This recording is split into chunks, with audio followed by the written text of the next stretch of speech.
பட்டினத்தாரின் ஞான புலம்பல். உணவைதான் சாப்பிட்டேன், எப்படி மலமானது? உயிரோடு தானே இருந்தேன், எப்படி இறந்து போனேன்? மலம்தான் உணவாக இருந்ததா, இல்லை மரணம்தான் வாழ்வாய் இருந்ததா? இன்னும் இழுத்து கொண்டிருக்கிறானே, செத்து தொலையவில்லையே என்று மனைவியும் சுற்றமும் பேசிய போது என்னை 100 ஆண்டு வாழ்க என வாழ்த்தியது நினைவுக்கு வந்தது. இதுவரை எனது கோடாரியால் நான் எனது வேரையல்லவா வெட்டியிருக்கிறேன். நான் விரும்பியவை எல்லாம் என்னை வெறுத்து கொண்டிருக்கின்றன. இளமையாய் இருக்கும் போதே முதுமையை பழகி இருக்க வேண்டும்.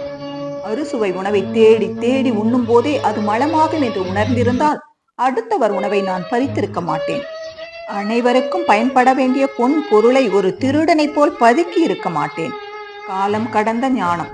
பாயும் நோயும் தவிர யார் துணை வரப்போகிறார்கள்? இறந்தாலும் எனக்காக யார் அழப்போகிறார்கள்? பிணமான பின் இந்த மாளிகையும் பணமும் எனதென்று நான் சொந்தம் கொண்டாட முடியுமா? சந்தனத்தால் மணந்த உடல் என்றாலும் இறந்தால் மன